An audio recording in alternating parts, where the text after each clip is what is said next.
ओम श्री सूर्य नमः। Good morning sir. Good morning student.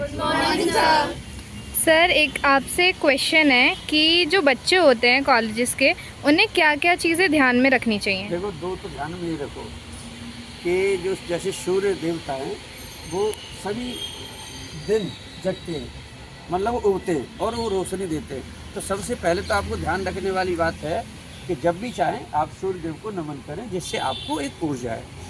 आपने कहा कि स्टूडेंट को क्या क्या ध्यान रखना चाहिए, तो देखिए यहाँ नंबर एक तो बच्चे नहीं होते जिनकी उम्र 18 साल हो गई है, वो एडल्ट सिटीजन है, वो भारत के विकास में अपनी भूमिका निभा सकते हैं। हाँ, जिनकी उम्र 18 साल नहीं है अभी कह सकते हैं कि वो बच्चे हैं। दूसरा ध्यान ये रखना चाहिए, तो आप जो है लर्निंग टीचिंग प्रोसेस में एक पार्ट है।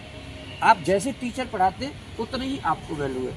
नंबर 3, आपको ये ध्यान रखना चाहिए कि जो एग्रीगेट जो आपकी पासिंग परसेंटेज होगी वो एटलीस्ट 63% होगी, तब आप आगे जाएंगे। दूसरा आपको ध्यान ये रखना चाहिए कि एनईपी में, ये जो एनईपी है जो चौथे सेमेस्टर में, मतलब चौथे ईयर में जब 7वां सेमेस्टर आएगा, तो देखिए अभी तुम्हें नहीं पता होगा उसमें 70% अटेंडेंस की आवश्यकता होगी और आपको 70% एग्रीगेट मार्क्स की जरूरत होगी। तो देखो, आपको ऐसे पढ़ाई करनी है कि आपकी अटेंडेंस भी रहे और आपके 70% से ज़्यादा आपका एग्रीगेट भी हो। तो ये आपको बहुत ही ध्यान रखने की ज़रूरत है। दूसरा ध्यान आप ये रखें, एज ए स्टूडेंट अभी से अपना प्लान बनाएं, स्टडी प्लान, और उस स्टडी प्लान में अपनी नोटबुक लें और उसमें 3-3 आवर्स का 3-3 आवर्स का स्लॉट्स बनाएं।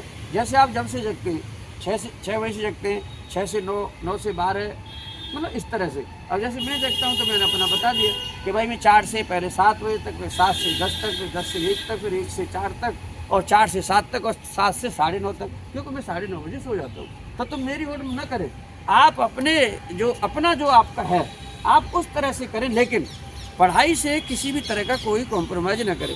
और क्या ध्यान रखना है, अब जैसे मंडे थे तो छुट्टी हुई, उससे पहले मंडे थे तो छुट्टियां हुई, तो आपकी जितनी क्लासेस जो नहीं हो पाई हैं वो ध्यान रखना है कि जो सीआर हैं वो निवेदन करें अपने शिक्षक महोदय से कि वो एडिशनल क्लासेस लगवा के उस सिलेबस को पूरा कराएं।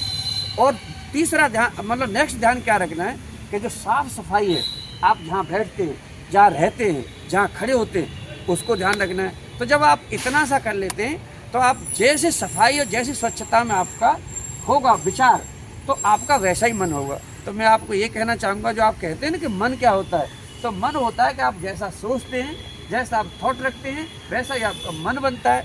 इन्हीं शब्दों के साथ थैंक यू, नमस्कार, धन्यवाद, सबको नमस्कार। Thank you sir.